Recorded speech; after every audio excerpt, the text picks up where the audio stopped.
Jebretim, aduh nggak kerasa ya, udah seminggu aja DPI spesial Hajatan Bola Dunia nemenin kalian semuanya. Dan hari ini tentu saja Nesa masih ditemani oleh G-Force, Fast Moving Automotive Parts punya Indonesia yang pabriknya juga di Indonesia. Dan ini semua produknya G-Force udah tersedia loh di semua e-commerce kesayangan kalian. Tinggal kalian cek aja. Tapi jangan lupa juga untuk follow Instagramnya G-Force ya pastinya. Oke, kalau kita ngomong tadi G-Force adalah jagonya Aki, biasanya yang jago-jago ini dibikin sejarah nih ya. Perlu ditulis dalam sejarah. Kayak selebrasinya Enner Valencia kemarin yang dia kayak gini nih. Artinya catat buruan, catat selebrasi gue harus masuk buku sejarah menurut dia. Ngomongin sejarah tapi banyak juga momen-momen menarik di Hajatan Bola Dunia ya. Khususnya di tahun ini itu ada satu gol ikoniknya Richarlison yang kemarin lawan Serbia. Terus kalau di 2018 sebenarnya nggak terlalu ada sih, tapi ya golnya Pavard waktu lawan Argentina bisa lah ya mungkin dianggap salah satu gol ikonik. Kita balik ke tahun 2014, itu ada 2 gol yang ikonik, yaitu punyanya siapa? Udah pada tahu ya. Yang pertama sundulannya Van Persie ke gawang Spanyol, dan ada lagi golnya volley muternya James Rodriguez yang menang Puskás Award waktu itu. Mundur lagi ke tahun 2010. Kalian masih pada inget nggak nih? Kalau inget boleh dong ya komen-komen di sini sambil Nesa juga nungguin komen-komen dari kalian. Ada yang inget 2010 golnya siapa? Setelah ini langsung aja kita lempar ke Panji dan pandit-pandit kita.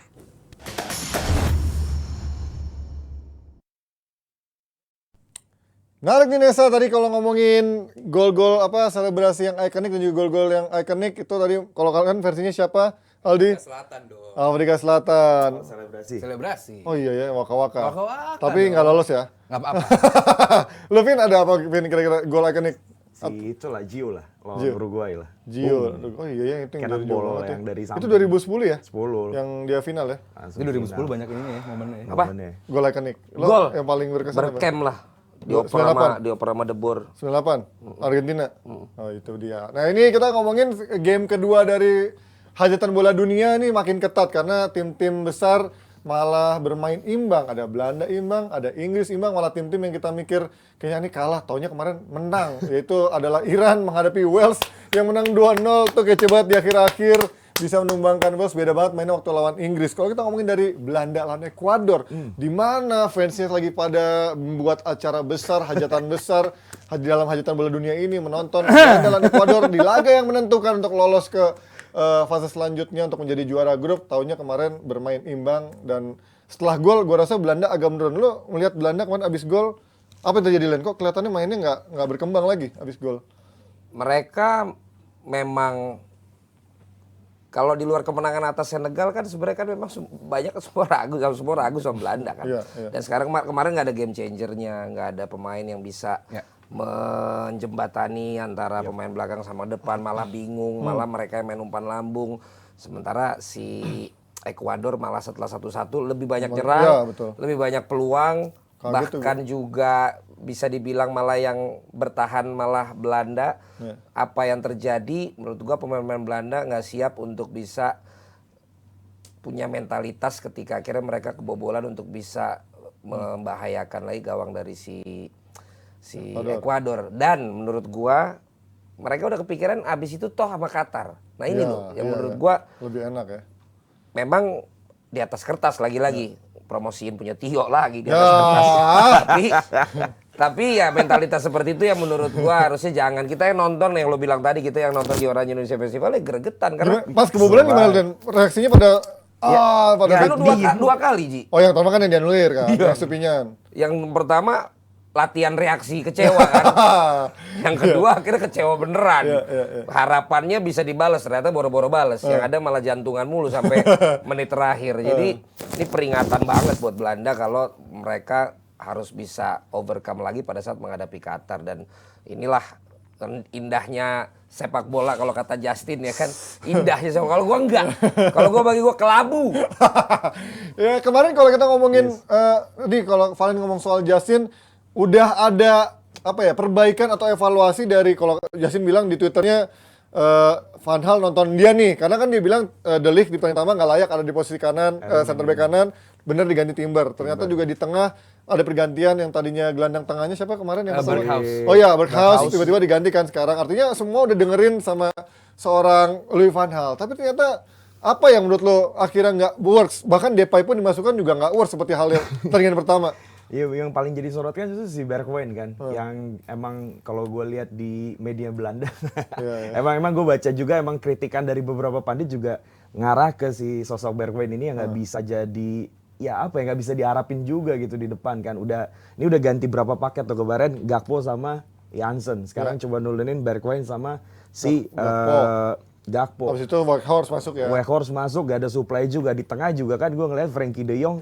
Di tengah Frenkie de Jong juga kayak belum nemuin partner aja gitu kan, partner buat ya gimana dia kayak capek sendiri sih nggak sih lu lihat ke belakang, bahkan ada beberapa momen kalau lu lihat Gakpo juga sampai ke belakang mundur gitu kan, berhentiin bola gitu. Jadi kalau lu ngomongnya di lini tengah belum nemuin formula yang pas, dan gue sih harusnya berani nyobain si duo Atalanta itu kan. Lu coba mainin Kopu Miner sama Martin de Roon dari awal. Setelah pertama lu mainin si Berghuis sama De Jong depannya sama si Klaassen tuh belum masuk tuh. Oh iya, belum masuk. Gue lupa tuh siapa. Yang pertama ya.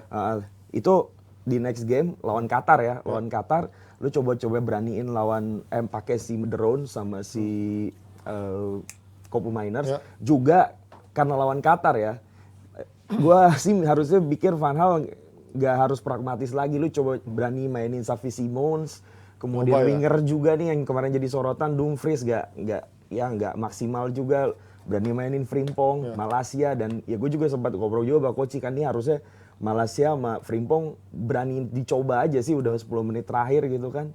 Ya akhirnya percuma juga lu masukin Weghorst, nggak ada supply kan. Weghorst juga butuh. Iya, malah nggak ada umpan lambung crossingnya hampir nggak ada waktu Weghorst kan. malah juga turun kan. Iya, malah bola-bola daerah. Nah ini kalau lo melihat bagaimana Belanda bermain di UEFA Nations League kemarin kan begitu bagus, bahkan di bawah Van Gaal sejak dia take over kayaknya mereka nggak terkalahkan, hampir nggak terkalahkan ya, bahkan bisa ngalahin Jerman. Belum kalah juga. Ya, harus ngalahin Italia nggak salah ya. Artinya track recordnya cukup bagus dan secara permainan juga oke, walaupun kualitasnya kita tahu mungkin mediocre gitu ya. Kelihatan nggak sih kemarin ternyata kualitas main Belanda ya nggak sebagus itu. Bergwijn yang di ayam sayur aja katanya coach kan, ternyata nggak main. Kalau kata coach nggak dikasih kesempatan, gue nggak setuju soal itu. Terus mungkin Depay di Barcelona pun juga ada worse gitu kan, karena dia akhirnya nggak kepake lagi karena cedera juga. Dan ada pemain-pemain lain yang menurut gue kualitasnya ya pas-pasan. Berarti ini kan kualitas mereka yang tadinya pas-pasan tiba-tiba bisa ngeblend jadi bagus, kelihatan skillnya gitu-gitu aja. Ini yang gue bilang bahwa Belanda ini kan tim unggulan. Yang lihat dia ini bukan cuma yang di grup A doang. Hampir semua tim melihat permainan Belanda. Dan ini ketahuan, lemahnya Belanda adalah flank yang lemah, lambat, dan lu nggak bisa fight di tengah. Belanda nggak kekurangan midfielder yang elegan. Yang lu mau passing bagus apa bisa. Koop Miners, Berghuis, Frenkie de Jong. Itu semua kalau lu suruh passing sebagus apa gue yakin bisa. Tapi disuruh fight, main body charge, kelihatan nggak ada sosok Edgar Davids, Tiger de Jong gitu ya. Ada yang lu bisa, Van Bommel gitu. Heitinga back aja bisa dijadiin holding midfielder gitu kan. Ini nggak ada, ini yang dieksploitasi oleh Ekuador, salah satu tim termuda di Amerika Latin. Mudah banget kecuali Ender Valencia ya. Dan itu benar-benar dimanfaatkan dengan baik. Ini bisa ke-expose oleh Ekuador, apalagi sama tim-tim lain yang punya kualitas lebih bagus. Ini bisa menjadi sinyal bahaya. Oke, sekarang kita ke permainan. Belanda apa yang salah? Ya, buat gua Van Gaal memang seperti itu, bahwa Van Gaal emang dia memikirkan utamanya adalah efisiensi. Dia mikir jangka masih waktu masih panjang, turnamen masih panjang. Lu nggak butuh panik sekarang. Yang penting istilahnya pemain nggak ada yang cedera, fitness diutamakan. Van Gaal seperti itu, mau di MU, selalu seperti itu. Nggak pernah adanya permainan Van Gaal ini yang bukan nggak pernah ya, hampir jarang permainan Van Gaal ini yang menghibur banget, exploding banget, meledak-ledak, nggak ada. Dia menang 1-0, 2-0 cukup. Even fansnya pun senang seperti itu, bahwa 1-0, 2-0 menang cukup, kayak seperti di pertandingan pertama. Lu menang 2-0 doang, oh selesai nih, Belanda udah cukup, bla bla bla bla. Ternyata masih banyak kan lobangnya, masih banyak PR-nya, terbukti kebuka semalam di mana lemahnya Belanda. Gue jadi ingat yang final Champions 2010 yang Bayern lawan Inter kan, pelatihnya dia juga kan. Sebenarnya dia bisa ganti formasi atau bikin substitusi yang bakal kerepotin Inter. Dan dia diunggulkan Bayern. Tapi sampai akhir ya Inter tetap megang kendali tuh kan. Lagi tadi soal ke Bergwijn. Kenapa dia nggak perform? Buat gue salah Van Gaal di sini. Kenapa lu punya seorang speedster kecil, cepet, lu taruh di CF. Iya, masuknya di tengah. Lu taruh di CF. Kalau lu pakai formasi 4-3-3, beneran, lu memberikan space yang luar biasa luas bagi seorang speedster. Lu bebas ngasih apa namanya dia untuk apalagi dia disupport sama Dumfries yang juga punya kemampuan speed yang luar biasa bagus juga. Atau dia punya Daley Blind di sebelah kiri yang bisa memberikan umpan-umpan dan teknik full sekali. Lu bisa menerima umpan dari Daley Blind. Tapi ini enggak. Lu udah punya pemain-pemain seperti itu, lu utak-atik di tengah, memanfaatkan Koop Mainers dan juga Frenkie de Jong yang emang seorang passer yang bagus. Tapi itu nggak cukup gitu. Apakah kita bisa ngakuin Ekuador sebagus itu juga? Kan enggak. Orang boleh kayak Estupinian lagi. Exactly. Jadi gue Gitu bilang bahwa kan. ini bukan Ekuador yang sebagus itu juga sih. Sistemnya yang salah, bukan salah maksimal karena Van Gaal juga ya. Van Gaal sudah melakukan bahwa oke, menurut dia ini yang terbaik, cuman di atas lapangan dia ketahuan dia nggak bisa fight secara physical. Tapi yang sebelum match lawan Belanda ini Ekuador yang gue baca, emang si Ekuador udah pelajarin gamenya Belanda lawan Senegal dan dia ganti jadi main 3 back ya kemarin ya? 4 masih. Dari 3 back ke 4 back. back, ya. Dia petumpuk pemain di lini tengah dan sebenarnya dibilang bekerja ya nggak bekerja amat tapi efektif karena kalau lihat tuh bolanya ya kayak Estupinian lagi atau si yang sayap kanannya itu ini udah kelihatan mainnya cuman ya lebih ngepres aja tuh si Ekuador dan Belanda nggak ada ngepres selama 90 menit. Dan bikin panik. Lu perhatiin, nggak ada ngepres. Mungkin nggak semua tim harus ngepres ya. Mungkin pressing itu bukan taktik semua pelatih. Mungkin bagi Van Gaal, ya lu nggak butuh ngepres. Ya buat kita nggak salah karena nggak semua pelatih harus ngepres permainannya. Mungkin bagi Van Gaal seperti itu. Cuman Belanda mudah sekali kehilangan bola dan kehilangan bola di World Cup di pesta bola tahun ini itu tuh sangat amat dimanfaatkan karena kehilangan bola itu jadi chance untuk serangan balik nanti. Amerika lawan Inggris itu bakal dibahas juga. Ini, Len, lo kemarin pas di acara itu apa pendapat kebanyakan dari orang-orang Australia termasuk yang petinggi-petinggi dari bule-bulenya itu? Iya kan ada Ron Vlaar ya. Ron Vlaar juga udah mengatakan juga pas di babak yang pertama bahwa awal main cukup bagus gitu loh, tapi kemudian setelah 1-0 itu kan akhirnya balik dikuasai sama si Ekuador kan, dan jelas banget di sini tidak ada leader yang bisa mengangkat moral para pemain yang harusnya mungkin tetap bisa menguasai jalan pertandingan. Tapi ini mirip dengan pertanyaan gua kan, bagaimana dengan Jerman, bagaimana dengan Argentina yang akhirnya kebobolan dan kemudian malah dibalas kan gitu. Jadi menurut gua ini ada tren juga di hajatan bola dunia kali ini, kalau leading 1-0 ternyata bukan berarti lu bisa santai killing the game gitu loh. Ternyata malah tim lawan di hajatan bola dunia ini malah terpecut, dan setelah 1-1 banyak tim yang akhirnya malah panik, tidak bisa unggul lagi. Kan catatannya belum ada yang akhirnya disamain terus akhirnya dia yang pertama unggul menang lagi. Jadi ini menarik untuk dikaji juga, dan menurut gua memang tadi lu bilang, bagi gue emang sebenarnya biasa-biasa aja pemain Belanda di tahun ini. Cuman gitu. Justin doang yang yakin kan, tapi dari sisi permainan kan. Tapi gue ngeliat permainan itu akan pada akhirnya akan mentok karena ya kualitas mainnya ada yang kurang gitu. Dengan biasa-biasa aja, maksud gue ya harus ada dong yang luar biasanya. Tadi yang kata Aldi, ngototnya kagak ada, fight-nya kagak ada, masih aja Frenkie de Jong menurut gue tetep dah. Gue bingung, bener. Dribble. Ya ternyata kan penjelasan coach dia pemain yang memang beresiko jadi harus di cover. Ya tapi ya pakai otak juga lah gitu. Beresikonya jangan juga lu akhirnya nyusahin orang mulu juga gitu loh. Pengen jadi Messi lu. Tapi nggak semuanya jelek soal Belanda ya. Bahwa ya ada Cody Gakpo yang mungkin bakal jadi turnamen momentum bagi dia untuk dia ke pasar bursa transfer, karena Cody Gakpo masih muda tapi kualitasnya, ketenangannya patut di. Tapi abis gol itu dia juga hilang menurut gue ya. Maksudnya nggak banyak dapat. Makanya ada beberapa momen yang tadi gue bilang dia malah sibuk defense, ada 2 kali dia ketangkap kamera justru yang bikin intercept dia bola. orang paling belakang. Iya, bikin intercept bola tuh lah gue kira. Ya berarti kan kalau kayak gitu kan menurut gua sistemnya. Itu pelatih. Ya kan berarti kan sistem juga nggak berjalan dengan benar ketika sebuah tim bisa jadi kayak begitu gitu loh, dan nggak ada satupun yang sangat menonjol kan. Ya kayak lo tadi tanya Memphis Depay ngapain juga. Paling noper. Tapi biasanya tapi di Nations League kan mereka gila. Noper, Di Nations League kan kayak Depay menonjol banget sebenarnya buat Belanda ya. Maksudnya Depay terus juga si Bergwijn itu lumayan menonjol gitu. Tapi itu bos, itu yang bedanya piala hajatan bola dunia itu selalu beda bos, dan ini sedang dinikmati sama Valencia bos. Valencia. Ya 6 gol terakhir dari Ekuador Piala Dunia dia semua. Dan dia adalah top scorer, itu kan. join top scorer dari Piala Dunia 2014 sampai sekarang. Even 2018 dia nggak main. Dia join top scorer bersama siapa? Messi, Ronaldo. Dan makanya perayaan dia kan itu catat nama gua, catat Sejarah ya? catat gitu. Ini kan ini gua diremehin sama Panji kan dulu nih di DPI kan. Udah tua ya. West Ham di West Ham biasa aja loh.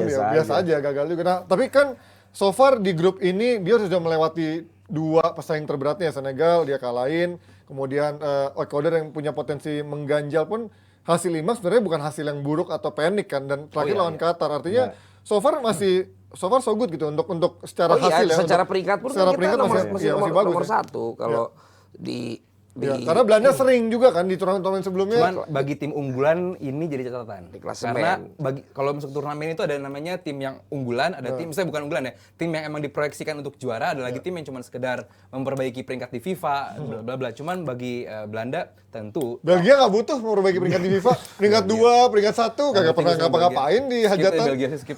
Cuma ya lagi-lagi kalau ngomongin Belanda ini ya mudah-mudahan justru dengan main jelek tapi hasilnya belum nggak kalah-kalah nggak apa-apa dah. Yang penting itu ya Daripada sekarang. main bagus tapi kagak ada hasilnya juga. Mungkin kesian sih Pragmat. fans-fans Belanda yang sudah tua gitu, yang inget zamannya Dia ngarep lihat total main football, cantik gitu ya kan. Mungkin ini bukan Belanda nih kayak begini nih. Mungkin ya, karena kan gue masih Tapi muda, kan waktu nggak tahu di yang tua. 2010 kan zamannya Van Marwijk kan akhirnya jelek tapi nyampe final. Ya, Ya, itu Van bahkan Marwijk main itu- pragmatis Dan banget. orang akhirnya pragmatis. maklumin. Udahlah yang penting bisa lolos Exactly. juga. Jadi Gitu fansnya loh. sudah terbiasa bahwa ya, nggak apa-apa main biasa aja, bukan penting jelek juga menang. ya, maksudnya bukan begitu menghibur, pragmatis, main aman, tapi efektif sampai final gitu. Cuman Itu kan tadi lebih malam penting. nggak main cantik, nggak menang juga gitu kan. efektif Harusnya juga. memang itu bisa Lah, jadi reality. nggak main cantik nggak menang, emang itu tujuan lebih bagus daripada lu main nggak main cantik, main cantik kalah. kalah. Itu maksudnya gue bilang biar jadi reality check juga buat next game kalau misalnya lolos ke ke knockout atau lawan Qatar nanti juga kan, karena ada kemungkinan juga di knockout kalau Inggris gitu-gitu aja ya bisa jadi langsung ketemu Inggris kan lu. Nah ini mumpung bahas grup A, Senegal juga menang nih 3-1 lawan Qatar. Ini menjadi kemenangan pertama untuk tim dari Afrika. Kalau ngomongin Senegal menghadapi Qatar ini, apakah ini menjadi bisa dibilang tuan rumah paling memalukan secara tim? Yes, ever. So far, Ever. secara Sepanjang history. masa. Kenapa di maksudnya? Memalukan banget secara Apakah mereka belum mencoba yang terbaik menurut lo? No, karena Kalau kata Haryo kan, sorry kalau gue potong sebentar, kalau kata Haryo dia sebenarnya pernah melihat Qatar bermain bagus dan segala macam, dan ini nggak Di mana? keluar gitu di ajang-ajang sebelumnya. iya, bukan termasuk diundang ke Copa America kan pernah juga. Iya, kan? sebagai invitasi Iya, kan, iya, iya. bukan karena kualifikasi. Cuman buat gua adalah ini tuan rumah secara kualitas sepak bolanya ya, bukan secara persiapan. persiapan, bla, bla, bla, iya, enggak. tuan rumahnya. Cuman secara kualitas ini buruk sekali permainan Qatar, bener-bener karena emang bukan negara sepak bola. Iya. Lu bukan negara sepak bola dipaksain untuk jadi negara sepak bola. Sebenarnya hampir sama terjadi saat Afsal terpilih. Cuman ya Afsal lebih baik lah untuk dalam dia mempersiapkan tim. Dia bisa menang lawan Perancis, bisa seri juga kalau nggak salah lawan Uruguay, dan dia finish peringkat 3 kalau nggak salah. Still oke gitu. Dan Afsal baru lebih ketahuannya punya baru- tradisi main di Piala Dunia. Nah, dibanding- Baru ketahuannya juga di akhir-akhir kan kalau di Afsal game kan. ketiga. Game Iya, ketiga. artinya kalau buat gue di Qatar tuan rumah dari segi sepak bola ya terburuk. Lo lihat- Jelek mainnya. Ngelihat Qatar ini apakah memang dipaksakan faktor tuan rumah, tapi secara kualitas lapangan nih pada akhirnya jomplang banget lihat di turnamen sekelas ini. Ya gua kan waktu ngobrol sebelumnya kan udah gue bilang Iya. ya kan kalau ya sistem yang dilakukan sekarang itu ternyata works ya berarti bisa diikutin orang yang kaya yang lain. Iya, benar. Berarti kan gue bilang perlu 3 kali jadi tuan rumah lagi bahasa gue kan sehingga mereka bisa langsung lolos terus Iya. supaya nanti di yang kelimanya mereka lolosnya dari penyisihan. Iya, 8. Buset, Paling tidak di hajatan bola dunia kali ini ya ternyata tidak terbukti apa yang disampaikan sebelumnya oleh beberapa teman-teman yang lain kalau mereka memang udah siap berada di sini ketika kita lihat pertama dibantai sama si ini kan Senegal. ya kan? Ecuador dulu, Ecuador. Ecuador terus kemudian sekarang sama Senegal. Cuman jangan sampai katanya dia menang sama Belanda. Nah, wah itu parah sih. parah, Itu plot mah- twist ah, kan. iya, Twist itu. parah. Itu ngalahin Saudi Argen sih. Iya, itu Kan? gila. Jadi jangan sampai juga, tapi ya tetap ya gua nggak tahu kalau emang ini paling jelek sepanjang sejarah, tapi ya ini emang fakta yang harus mereka terima. At least mereka udah coba kok. Ini kan yang mereka inginkan. Yang penting tampil di Piala Dunia walaupun cost-nya gede banget dengan segala macam yang mereka harus siapin. Dan Senegal emang bagus juga Pak masalahnya. Bagus, nggak jelek maksudnya kan. Emang kemarin juga menurut gua beruntung Belanda bisa menang. Iya, yang di menit-menit akhir kan. Bener, mungkin kalau satu grupnya ini sama Costa Rica mungkin bisa menang Qatar.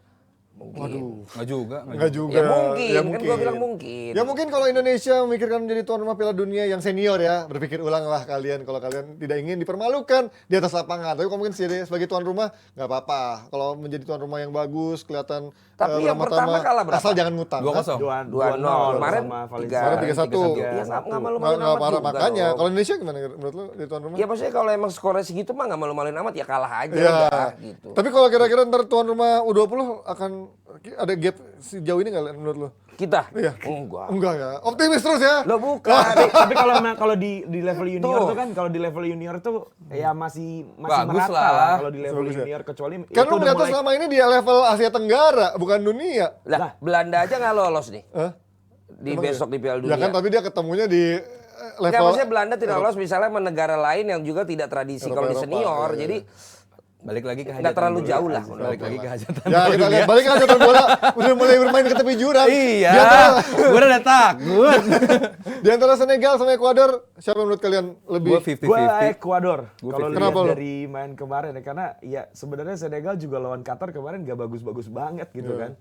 Dan Ekuador kalau bisa pertahanin permainan kayak lawan Belanda kemarin, dan ya lu tahu juga Senegal juga sebenarnya pas lawan Belanda juga gak terlalu bagus-bagus amat. Ya gue masih megang Ekuador gitu. Cuman yang masih diragukan kan apa Enner Valencia bisa main. main atau enggak. Kemarin harus ditarik keluar karena memang Kemarin gitu juga ya pertandingan pertama, pertandingan kedua. itu gitu lagi. Maksud gua Itu mah tipuan game doang. lawan Belanda kemarin itu bisa jadi akumulasi cedera dia memang karena terus dipaksain karena ya memang emang nggak bisa dibungkir bahwa Enner Valencia ya rohnya Ya. tim Ekuador ini gitu. Estupinian boleh gerak di luar sana tapi kalau di depan nggak ada Enner Valencia ya bingung juga. Berbeda sama Senegal. Senegal lebih kolektif. Oke. Senegal tidak mengandalkan satu Sadio Mane yang sekarang udah nggak nggak ada. Tapi dia lebih kolektif. Bagaimana dia, bagaimana Ismail Assar, yang katanya nggak bisa menggantikan Sadio Mane, terbukti so far ya aman-aman aja nih gitu. Tinggal nanti di game terakhir menghadapi Ekuador. Buat gue dua tim sama-sama punya kekuatan yang berbeda, cuman istilahnya punya chance yang sama-sama 50-50 lah buat gue. Kuncinya Ya, di Enner sih. Ya walaupun Senegal juga Buat Ekuador. so far kan Ekuador. baru membuktikannya lawan itu ya Qatar gitu ya, belum ketemu lawan lain yang Senegal cukup berat. kalau gua. Senegal loh. Kenapa? Ya gue compare antara Ekuador sama Waktu sama Belanda ya? Oke, itu dia dari grup A, kita ke grup B. Ini gue juga sudah memprediksi Inggris menang lawan Iran itu ya wajar orang gue heran kenapa orang begitu bangga karena ketika lawan Amerika gue yakin bakal alot. Nggak usah Amerika, lawan Wales juga track recordnya cukup alot dan kemarin terbukti sangat-sangat alot secara permainan. Mereka nggak ada kreativitasnya, kemudian buntu dari sisi serangan. Menurut lo football is coming home apakah semakin jauh dari harapan is lo? coming home. Iya, kalau masih di game week kedua gitu udah bahas sampai final kejauhan. Jauhan. Kita bahas yang game week keduanya aja dulu. iya. Apa yang salah dengan Inggris kemarin? Mereka terlalu rely on Mason Mount. Iya. Mereka terlalu rely on Mason Mount. Saat lu menggunakan formasi yang sangat amat highline defensif, lu harus punya nomor 10 yang bagus. Artinya adalah lu bisa ngejaga bola biar nggak cepet-cepet serangan balik saat midfielder lu atau fullback lu lagi main tinggi.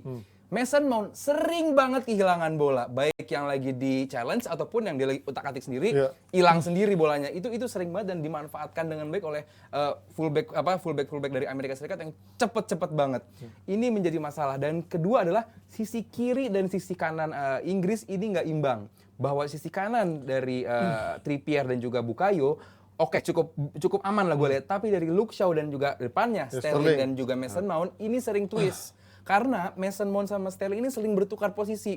Kadang-kadang Sterling sama Mason Mount lagi ada di tengah di 10, kadang-kadang keduanya lagi ada di 11 di kiri luar. Ini yang bikin buat gue kiri sama kanannya nggak imbang. Waktu menghadapi Iran, kedua flank hidup banget, bagus banget. Trippier begitu bagus, Luke Shaw juga begitu bagus, bikin assist terbukti. Dan tengahnya pun begitu aman. Bellingham sama Declan Rice juga kemarin sering amat kehilangan bola. Buat gua kemarin sebenarnya walaupun hasilnya 0-0 yang menang Amerika. Bermain lebih sabar, bermain lebih cepat, bermain lebih taktis, nggak minder sama nama-nama besar Inggris juga. Buat gue sayang sekali Amerika nggak bisa bikin gol kemarin. Makanya fansnya senang banget yang ngomong peluang DC banyak, soccer gitu ya. Iya. Walaupun Inggris menguasai jalannya laga Inggris, tapi Inggris juga lebih mudah kehilangan bola. Ini yang benar-benar dimanfaatkan oleh Amerika Serikat. Dan gue nanti di game terakhir Iran lawan Amerika Serikat, ini bakal seru. Nah ini kan gue heran ya, orang dari satu pertandingan, oke lah gue juga merasa Jude Bellingham adalah seorang yang potensial banget, bahkan bisa wonderkid yang sudah lebih cepat, umurnya lebih matang. Tapi satu game pertandingan bisa dibilang harganya udah 200 juta, 150 juta. Kemarin kemana gitu? Apa yang menurut lo yang salah dari Jude Bellingham? Kalau bisa di-compare sama game lawan Iran kemarin ya, gue coba flashback ke belakang. Lawannya Iran, bro. Iya, lawannya Iran, terus Tapi kan Iran menang sama Wales. iya maksudnya pas Wales, kalah Wales. Sama Wales juga masih ngandelin Gareth Bale yang bahkan Nah, Wales sama Amerika seri juga. Seri-seri juga. Jadi nggak bisa juga lu. Ya kan nggak bisa Tuh, di- setuju gua. Nggak Ada bisa banyak dong. yang bilang kok, ya baru satu game. No, kalau dalam hajatan bola ini satu game ini penting banget. Nah kalau bisa lawan Iran kemarin kan Iran tuh moralnya juga udah jatuh sejak kipernya cedera yang itu kan, itu ngaruh juga ke moral tim juga bagi gua karena kan dia kiper utama mungkin ngaruh ke level confidence backnya ya di situ mungkin Inggris juga punya kualitas yang ya pasti lebih di atas Iran. Nah di situ Jude Bellingham dapat tempat untuk yang mempertontonkan dia dengan yang akhirnya dia dibilang harganya naik dan ya lu lihat kan lawan Amerika kemarin juga ya Amerika bukan Iran juga dan Amerika ditopang dengan beberapa pemain yang main di level liga-liga bagus dan secara kolektivitas ya Amerika sebenarnya ya lebih di atas Iran dan lu lihat kemarin ketemu lawan Inggris ya lu nggak bisa samain lawan Iran pemain yang sangat apa ya gue lihat juga kemarin defense juga oke kan dan di situ karena juga, kan Inggris sama Amerika secara track record mereka emang punya rivalitas yang di Ya, luar ya. di luar lapangan tuh kelihatan ada gengsinya kan. Ya. Jadi menurut gua walaupun kualitasnya nggak sebanding tapi itu yang berbeda sama Iran sama Inggris gitu kan. Karena Amerika punya hidden agenda, mereka nggak mau kalah nih sama Ya. football, via soccer. ada gengsi di luar Iya, ada itu kan gengsi itu dan termasuk mungkin terbukti. next game-nya lawan Wales nanti kan yang dimana memang secara mental dan psikologi juga kalau ketemu Inggris akan ada spirit yang beda dan gue ngelihat kemarin ya Jude Bellingham ketemu pemain kayak Amerika yang dimana memang gue lihat tengah-tengahnya juga ya itu dia bukan pemain Iran kan cuma main di level Asia, Amerika nih levelnya udah beda banget ya kelihatan kan nggak berkembang tuh Jude Bellingham. Dan ini kan soalnya lebih fisikal kan Amerika fisikal dibandingkan Iran yang bermainnya Jadi lebih cuma flamboyan. 10 menit awal doang kan sisanya kan ada peluang dari Pulisic. Mending 10 menit doang, Belanda cuma 5 menit. Balik lagi. Tapi mana, lu ngeliat Inggris yang so far bisa dibilang ini menjadi turnamen terakhir Southgate cukup menjanjikan nggak untuk 2 pertandingan awal? Kalau menjanjikan sih menjanjikan aja menurut gua dengan keyakinan seorang Southgate ya memang pemainnya udah tahu dia siapa yang mau dimainin. Tapi dari satu pertandingan ke pertandingan lainnya si pemain yang sama ini konsisten apa enggak? Ketika menghadapi lawan dengan kualitas yang berbeda, dengan gaya permainan yang berbeda, itu yang menurut gua coba dipaksakan oleh Southgate gitu loh. Nah, kemarin menurut gua lebih kepada pertandingan kedua sih. Mentalitas pertandingan kedua dalam sebuah kejuaraan itu kan ketika lawannya belum menang di pertandingan pertama itu punya motivasi dan juga urgensi yang berbeda dengan lawan yang itu bahasanya sih punya kepentingan yang berbeda dengan lawan yang sudah punya 3 poin di pertandingan pertama dan kita lihat sampai dengan hari ini sebelum pertandingan yang sekarang tadi jam 5 itu kan belum ada tim yang memastikan lolos kan. Belanda nggak jadi lolos, kemudian Inggris nggak jadi lolos karena kita lihat pertandingan kedua itu selalu tricky. Ya, tricky. Apalagi lawan yang dihadapi itu kalau mereka habis mengalami kekalahan, kayak Iran misalnya. Sehingga menit keberapa juga coba dia kejar kemenangan kan. Sementara bagi Wales sama Amerika, paling nggak dia seri sekali lagi harusnya kan. Ya kayak Amerika kan akhirnya bisa seri. Sehingga dia hitungannya 2 akan ketemu sama Iran kan. Amerika harus menang loh. Ya, mereka harus Iran, menang. Iran harus makanya seri. Iran maksud gue cukup. 2. Iran seri cukup kan ya. Iya artinya masih ada peluang lagi sehingga kemarin pun nggak terlalu dia paksakan gedor untuk menang. Mati-matian. Nah kan dia bilang US won tapi 0-0 ya. Kayak waktu itu kan dibilang menang tapi 1-1 gitu. Sementara Inggris daripada ntar gue juga tiba-tiba kebobolan di menit akhir. Langsung. Membosankan sekali pas terakhir-terakhir kan. Iya. Udahlah gue udah dapet 4 poin. Bener, Bener nggak? gue nambahin argumennya Bang Valen ya. Dan ini bener juga, game kedua itu nggak mudah. Inggris waktu Euro kemarin, game kedua 0-0 lawan Scotland. Final. Iya. Artinya game kedua ini bermasalah bukan menjadi sebuah loom and gloom berarti sudah selesai. Inggris jelek bermainnya, enggak masih aman-aman aja. Cuman yang buat gue menjadi perhatian adalah kemana Phil Foden kemarin. Iya itu ramai juga kan Phil dibahas. Foden kenapa nggak dimainin? Saat lu jelas-jelas masalah utama lu di nomor 10, Mason Mount lagi Maddison cedera nggak dibawa ke line up. Foden bisa loh menjadi seorang 10, dia kreativitas juga cukup bagus, menusuk ke dalam ke kotak penalti juga bagus. Kenapa nggak dimainin? Mungkin disimpan buat game terakhir, mungkin aja kita nggak tahu isi kepala Gareth Southgate. Cuman buat gua kalau pengen kemarin kill the game, lu lock 6 poin, sebenarnya Phil Foden bisa menjadi pembeda. Justru yang jadi kritik kan masalah substitusi yang dilakukan Gareth Southgate, kata lu benar. tetap naruh Mason Mount, harusnya kan bisa masukin Foden sebagai game changer aja kemarin. Tapi kan memang itu selalu dilakukan Southgate bahkan dari Euro kan. Dia memainkan pemain-pemain yang memang udah dia suka, dia cocok. Starter, Ji. Starternya. Enggak. Kalau penggantinya pun juga sama. Subsnya ini sering bermasalah kalau Iya. Southgate. Kalau Tapi juga sering juga starternya ya itu aja sebenarnya kan yang memang dia yakin ada. Bahkan kita di Euro tuh ada nama-nama Itu kayak tulisannya Sancho. kok kayak ngebanting ininya ya, template itu udah keren tapi tulisannya Southgate kagak bisa lihat apa, ada Foden. Ya itu mah bahasa pamulangnya Abrar. Southgate kagak bisa lihat apa. Kan gue jelas kemana perginya Foden, gue berusaha bagus-bagusin, Bran. Kagak bisa lihat Foden apa? Tapi ini problemnya kan berarti Southgate terus akan memainkan sepak bola yang pragmatis seperti ini kan. Ya. Artinya dia nggak peduli lagi main menghibur, punya kualitas main seperti Foden. Ya mainnya kan seperti ini aja kan. Dan di akhir game supporter nyorakin kan, ngebu kan. Iya. Artinya adalah supporter ini berharap banyak dengan tim ini, ekspektasinya cukup lumayan tinggi, which is wajar. Mungkin kalaupun sekarang yang paling tinggi adalah harusnya Italia karena dia juara Euro kan, cuma dia nggak ikutan. Tapi sekarang ada Inggris sebagai runner up-nya ya, wajar kalau dia mendapatkan ekspektasi yang cukup tinggi. Tapi itu nggak di-deliver. Cuman buat gue ini bukan akhir dari perjalanan Inggris bermasalah bla bla bla, enggak. Inggris masih santai aja, tenang. Di game terakhir bisa kill the game, mungkin nanti menghadapi Wales, apalagi Wales adalah tim yang setback, menunggu keajaiban terjadi di menit-menit terakhir. Bale dapat penalti, Bale dapat free kick, lalu mengharapkan ada sebuah keajaiban. Tapi kalau Inggris pengen kill the game di game terakhir, ini waktunya. Berarti Inggris, Wales, Amerika, Iran ya? Iya. Gila, itu serem juga. Amerika Iran seru. Ngeri itu politik-politik ya. Kalau Inggris Wales udahlah.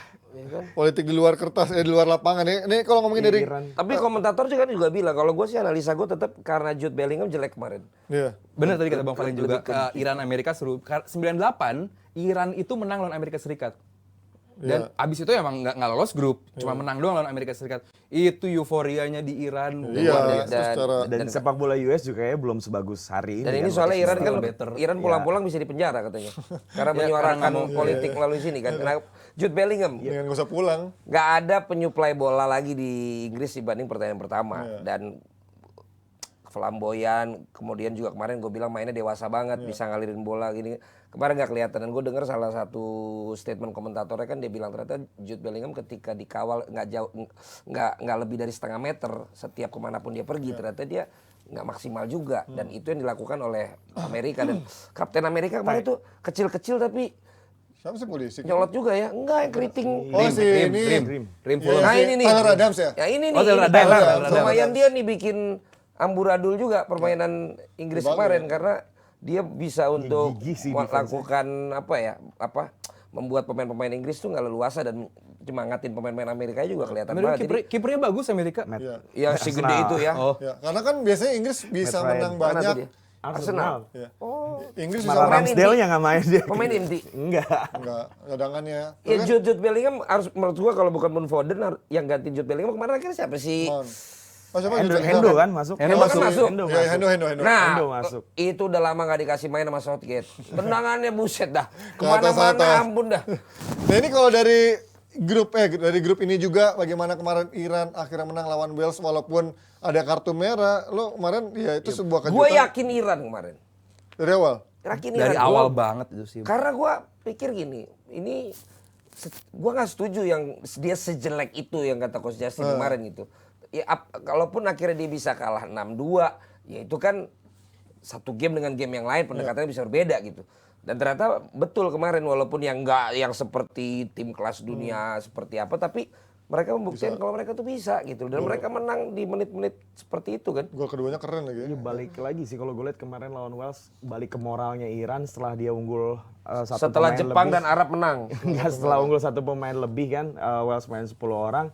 Dan gue lihat selama pertandingan juga akhirnya ya Iran kan secara finishing juga masalah, sampai akhirnya itu kan gol jarak jauh yang bisa mencari kebuntuan, ngebuat Wales main lebih keluar, dan akhirnya ya terjadilah gol kedua Iran nih dari counter itu. Tapi di balik itu, di luar itu, di game kedua kan sebelum pertandingan lawan Wales, Keros sempat bilang kalau pada game pertama lawan Inggris selain masalah kiper yang terjadi juga ada masalah-masalah di luar itu yang dimana memang ya ngaruh lagi ke politik, dan itu ngaruh ke pressure pemain-pemain Iran yang main pada game lawan Inggris. Tapi di pertandingan kedua itu udah bisa diredam, pemain udah nyanyi lagu kebangsaan masing-masing, mungkin ya itulah faktor X yang mempengaruhi Iran bisa menang lawan Wales kemarin. Ya tapi kalau ngeliat Wales juga sebenarnya ini tim udah berantakan banget sih. Gareth Bale udah kita tahu udah umur udah tua, cedera mulu. Mainnya sekarang di MLS, terus kemarin penggantinya pun Daniel James juga udah dibuang kemana-mana. Terus ada siapa kemarin? Brandon Johnson dari Nottingham Forest. Ada siapa lagi? Si Joe Allen Liverpool main si Joe Allen. Toni Kusselnya Wales nih. Joe Allen. Gaya-gaya Ini Pirlo-Pirlo. emang pemain-pemain tier C, tier D di Dan udah tua gitu masih udah aja. tua. Berarti kan tandanya mereka nggak punya regenerasi yang bagus. nggak ada, sebenarnya kan? nggak ada. Ya palingnya itu Dan James. Iya, itu Terus, juga jelek. Iya, itu Brandon mereka Johnson, punya ya. gitu kan, Brandon Johnson. Level untuk kualitas sama Iran, gue masih megang Iran ya. Jadi kalau di Wales kayaknya kan kebanyakan pemainnya tuh adalah pemain yang nggak tembus timnas Inggris tapi dia masih punya chance buat ngebela Lu Wales. kok kalau ngomong kok nadanya kayak dibuat-buat sih, bener sih nadanya kayak gitu. Ini suara gue Oh, lagi. bener ya? Lu kayak lagi apa Ini kayak kan emang apa? Kamu bertanya? Emang kamu nanya kayak gitu ya? gaya, Kamu gaya, nanya. gaya membawakannya kan kayak Rendra ada, Oh, gitu. kayak Adiani ada. Dia Ya, kayak ini, kayak Cekmek, Alif Cekmek. ya dia emang kayak Adiani sama Rendra Oh, yang emang gitu. ada intonasi di sini. Kayak iya bener kayak Adi. Ya kamu nanya kayak gitu ya, lanjut sorry. Lupa kan? Jadi lupa gue. Itu kan gaya dia. Oh iya, lupa gue kayak merasa, dia tuh kayak merasa lagi fake gitu nih. Bukan dia juri sih emang. Enggak. Dia bener komentator. Enggak, gue merasa lu kayak, Bener gak dia komentator yang Enggak, komentator? gua- Dia- gua dia merasa- merasa dia yang paling sempurna. gitu. gue merasa lu lagi bercanda gitu. Enggak, Dari Nggak, kemarin emang, suara emang gue lagi ada orang hampir yang pada habis saat kan. tampil dia memainkan rahangnya. rahang dan ini ada. Oh, ada. Ada dong. Iya, Dan- oke, dan oke. lu harus dengar komentator luar negeri yang Inggris tuh. Iya, Martin Tyler. Enggak yang cewek. Oh, yang suaranya itu kan iya. dimainin. Iya, Sama iya. Jones. Oke, nah. Memang kelihatan Bukan. hasil pelatihan itu. Oh, oke. Ini kita lanjut lagi dari topiknya. Kalau gue emang Wales sama Amerika. Sama Iran Iran, tadi sama kan? Iran. Iya.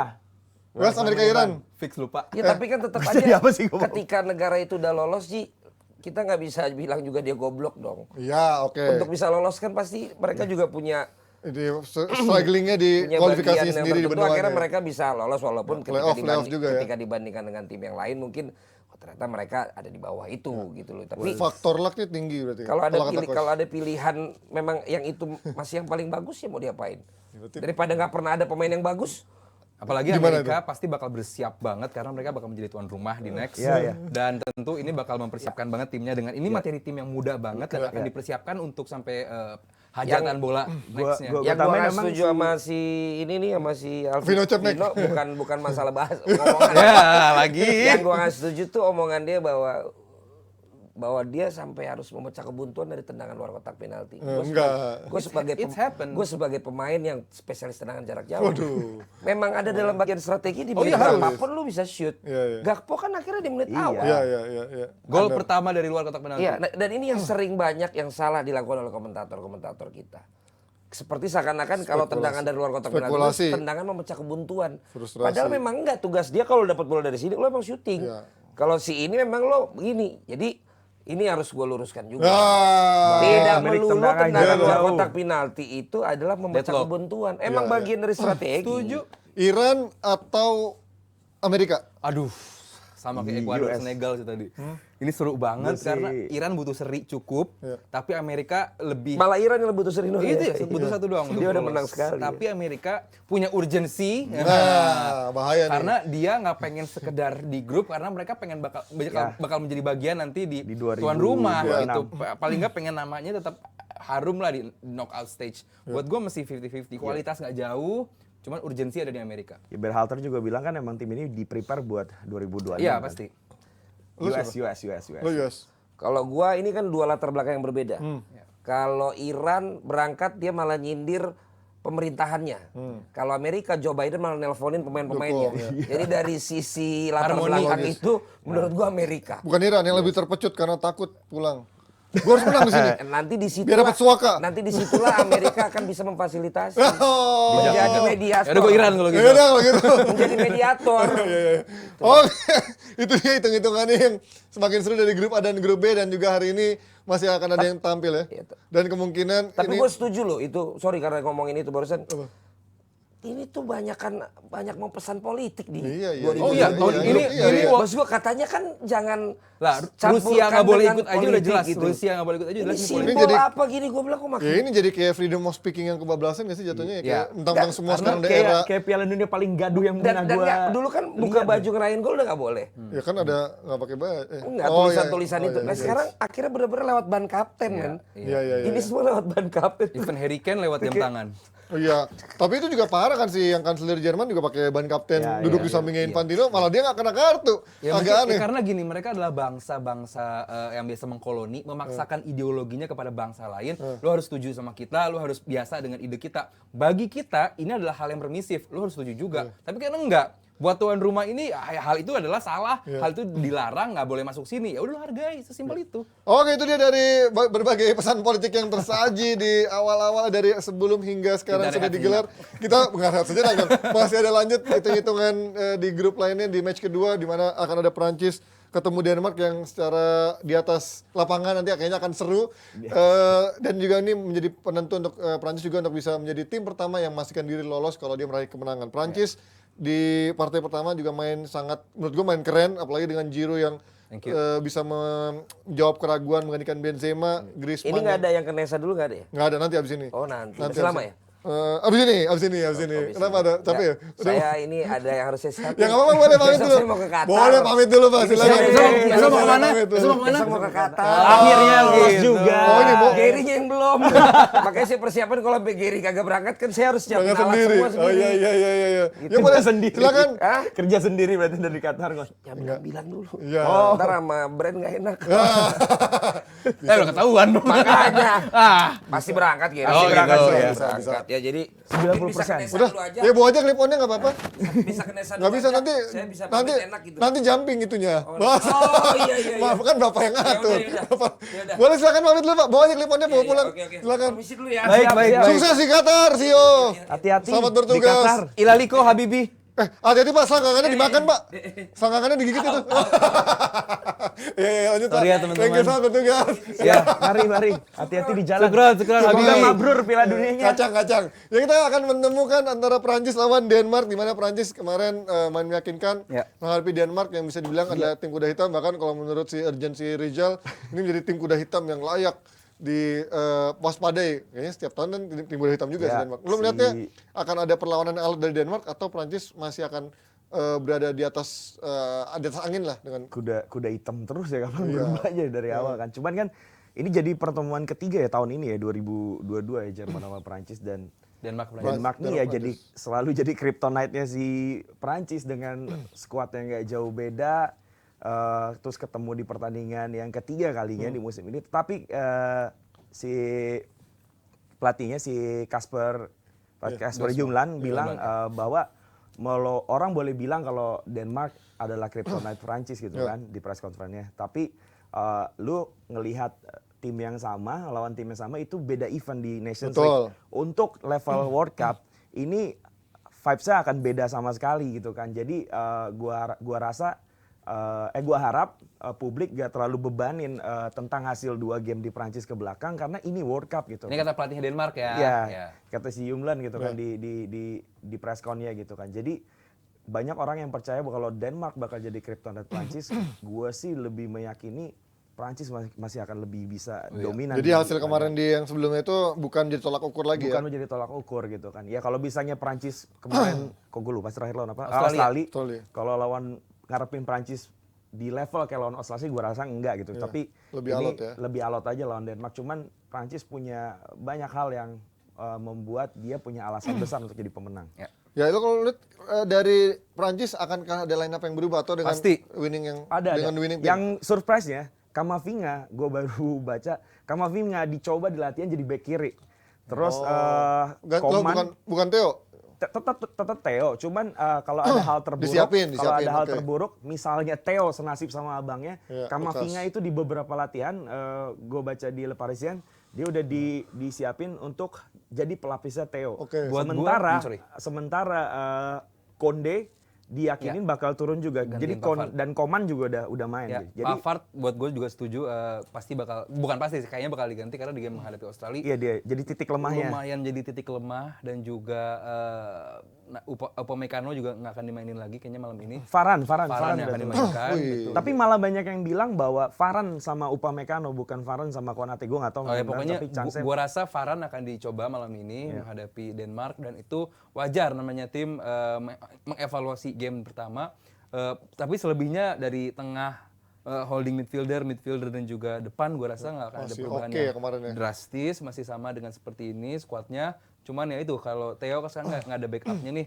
Luka Din diajak kan sih, gue ambil lupa. Dingi Enggak, enggak. Nggak diajak ya, berarti itu berarti back kiri kan cuma ada Theo doang. Sayang ya Ferland Mendy juga nggak diajak ya, padahal cukup oke lah Ferland. Ferland Mendy kalau nggak salah dibawa Ferland deh. Mendy nggak Nggak dibawa. juga ya? Sayang loh, padahal Iya, cukup oke Gue loh. ngelihat ada faktor dislike Deschamps Iya, juga iya, sama iya. Deschamps dia. gitu, jeleknya Deschamps gitu, dia kalau nggak suka langsung nggak dibawa. Seperti Kamavinga juga, Kamavinga sempat nggak disukain juga sama sama Deschamps, cuman permainan bagusnya dia, permainan apiknya dia di Madrid, akhirnya dibawa juga untuk ke squad. Mungkin di saking nggak sukanya yang Hajatan. ditumbalin buat latihan back kiri ya malah Kamavinga juga. bisa jadi. Cuman buat gua perubahan tadi nggak akan terlalu berdampak apapun ya buat gua menghadapi Denmark yang jelek banget. Denmark menghadapi Tunisia kemarin. Ya, betul. Ya, buat gua Denmark gak jauh beda sama Wales, bermain lebih lay off ke belakang, menghadapi serangan balik lewat fullback, mereka main tinggi ke depan lewat Mele. Gue lupa kanannya siapa. Christensen kemarin pakai wingback kanan kan? Iya. Christensen di fullback kanan. Fullback kanan, Berarti wingback kanan. Berarti kan lambat Kirinya banget Mele. artinya. Apalagi depan juga Kasper Dolberg di bawah. Iya, Kasper di bawah, Dolberg sama cuman Olsen kemarin kan? Olsen, ya, gua nggak melihat Dolberg yang sama seperti Euro kemarin, yang gacor banget. Buat gua tahun ini lihat Dolberg. Yang Euro kemarin tuh yang bagus si Damsgaard itu kan? Ya, Si Damsgaard kemarin jadi Damsgaard cadangan dibawa tapi juga, ya, tapi kan dibawa juga kan Damsgaard. Iya, dibawa Dolberg juga buat gua menghadapi Prancis ya, masih Prancis lah ya. Masih Prancis. lo melihat dari komposisi Denmark kemarin lawan Tunisia akan ada perubahan cukup banyak nggak di komposisinya? Karena kan kemarin ya tadi yang dibilang sama Aldi, Dolberg nggak begitu main bagus, juga Delaney di lini tengah, bahkan Yair pun kemarin Iya, diganti kan? Si Tom Delaney juga kan kayak masih diragukan juga bakal turun ya. Iya, kalau kemungkinan gua- Højbjerg sama Damsgaard akan ya, masuk situ ya. gua baca ya harusnya sih dia ganti nih cara main dia, formasi dia gitu kan. Karena kan di presscon juga dia bilang ya diakuin si Yumlan juga timnya nggak well organized banget. Ada mungkin Eriksen juga nggak bermain begitu maksimal.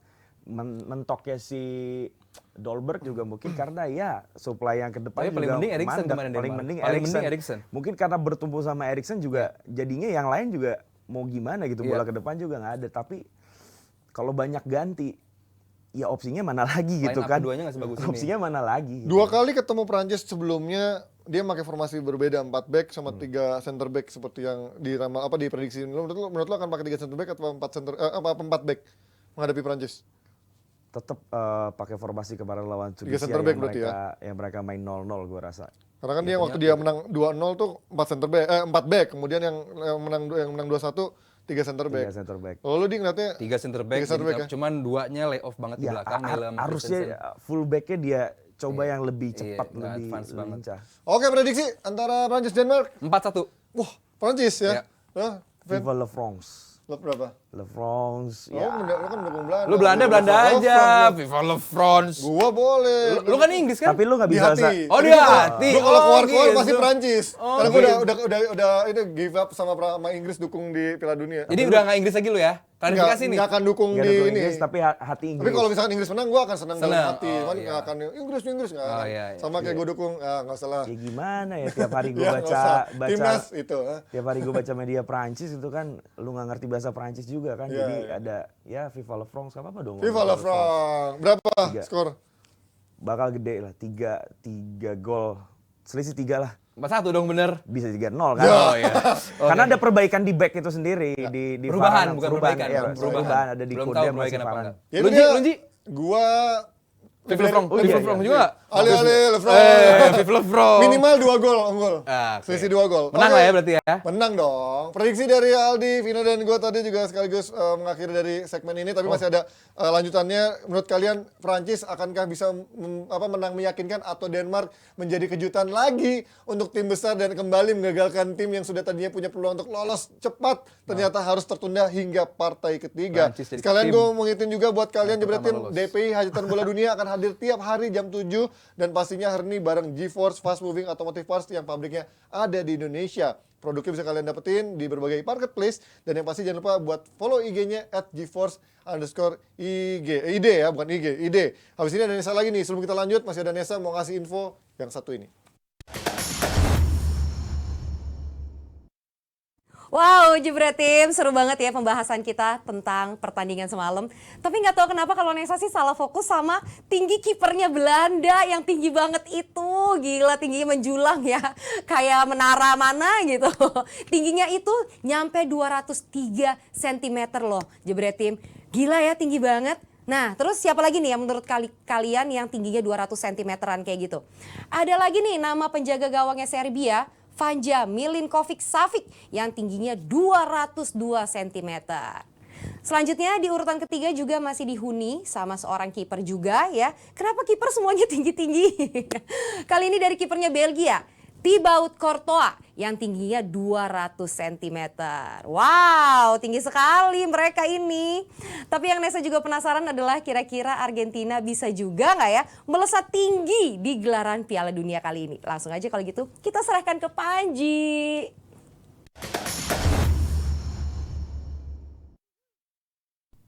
Thank you Nesa, memang banyak yang tinggi-tinggi ya. Setinggi ekspektasi fans Argentina tapi dijatoin di partai perdana. Dan sekarang waktunya buat mereka mengevaluasi, ngegas dan juga belajar dari kesalahan-kesalahan yang ada di pertandingan perdana. Dan sekarang menghadapi Meksiko ya. Dari Meksiko nih bisa dibilang tim yang di grup ini bisa dibilang menjadi salah satu pesaing terkuatnya. Dan ini menjadi peluang mereka untuk bangkit. Kita melihat dari Argentina seberapa masif akan perubahan dilakukan atau akan tetap dengan tim yang kemarin dengan perubahan permainan aja yang dilakukan. Karena line up kedua Argentina juga nggak sebagus itu. Paling nggak yang buat gua harus dirubah adalah McAllister harus main. Karena kreativitas itu beneran nggak ada di tengah. Jadi buat gua McAllister harus dimainkan, dimaksimalkan. Ya oke, dia levelnya Brighton gitu kan. Cuman buat gua namanya hajatan bola ini level klub itu nggak terlalu berpengaruh. Lu Ismail Assar main di Watford aja bisa bagus.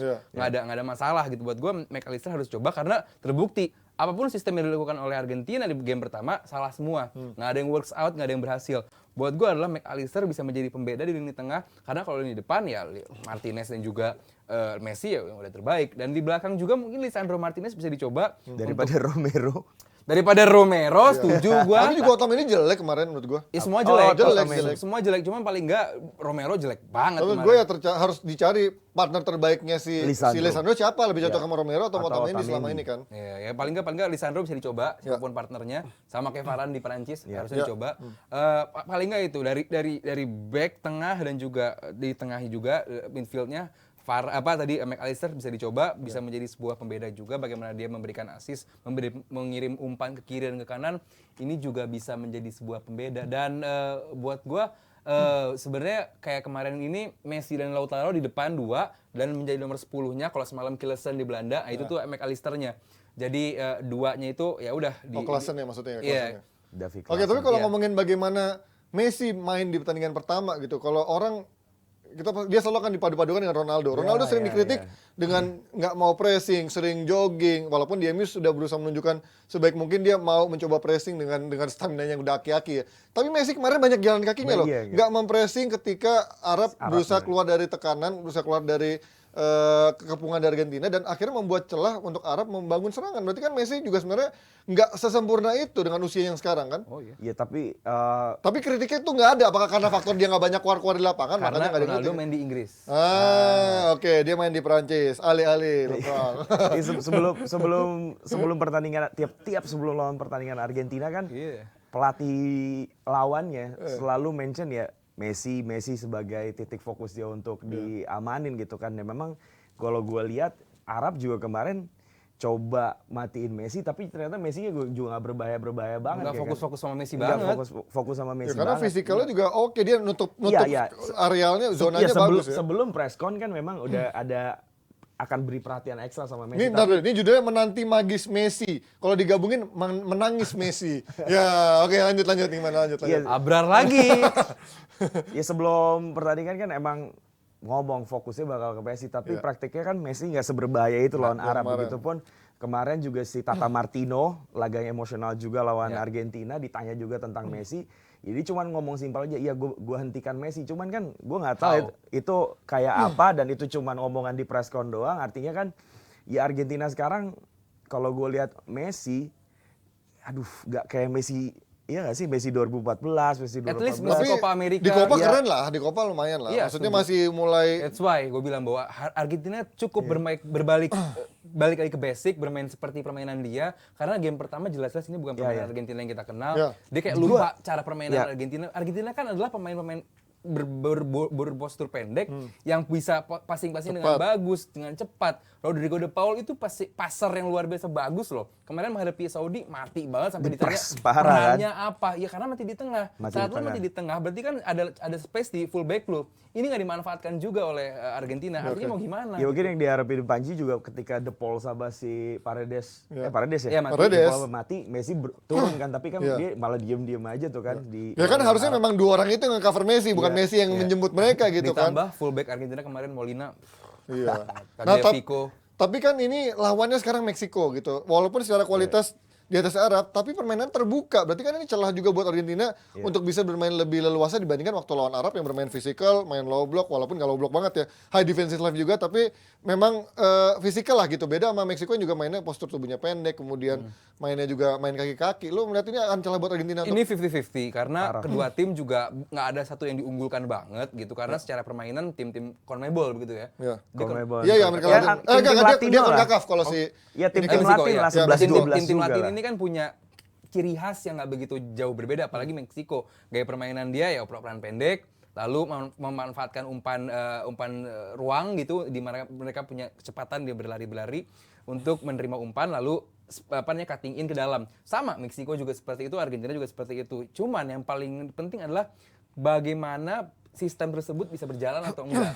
Jangan sampai lu punya sistem permainan yang nggak jauh berbeda tapi nggak works. Itu yang bahaya. Jadi benar kata Panji tadi, dengan materi pemain yang nggak jauh beda kualitasnya, bisa berjalan apa enggak itu dulu yang penting. Karena percuma juga Argentina punya Messi, tapi kalau bola nggak sampai ke Messi juga percuma. Ya De Paul sama Paredes lagi ditunggu perannya nanti kan gimana. Kalau gue lihat lawan Poland kemarin kan Meksiko juga tampilnya sangat-sangat nyusahin Poland, sangat-sangat terbuka dan ya sekali lagi levelnya Meksiko masih ada sedikit lebih di atas Saudi Arabia. Jadi ya harus attention aja yang lebih nih Argentina sama Meksiko. kalau ini kalah lagi, kelar ya berarti Argentina ya. Udah. Selesai lah. Karena Selesai kan? statement sebelum pertandingan yang gue baca Messi yang bilang ya, gue pengen ngebuktiin kalau gue tim masih ada dalam persaingan di laga Meksiko sepenting itu buat Yang dia. menarik kalau ini seri ya. Masih sampai Hitung-hitungannya malah. masih seri ya. Ini Dan tadi bagus pertanyaan Panji. Kalau ini selesai berarti udahan ya. Gini, gue pengen lihat dari kacamata besarnya bahwa gue dengerin podcast apa ya tadi kalau nggak salah di Atletik atau apa gue lupa. Tiap tahunnya itu tuh negara Argentina baik publiknya, baik jurnalistiknya itu nggak pernah support Argentina. Tapi tahun ini sebagai last dance-nya Messi, mereka benar-benar behind the team, mereka behind Messi, berharap banyak untuk tim ini bisa melangkah jauh. Dan game menghadapi Meksiko kemarin itu bakal menjadi game terpenting bagi publik Argentina dalam jangka waktu yang cukup panjang. Jadi buat gue ekspektasi tinggi dan pressure juga tinggi. Ya peran-peran media tuh gue mau nambahin menarik ya balik ke beberapa bintang ya. Kan ada Messi, ada Ronaldo, ada Mbappe.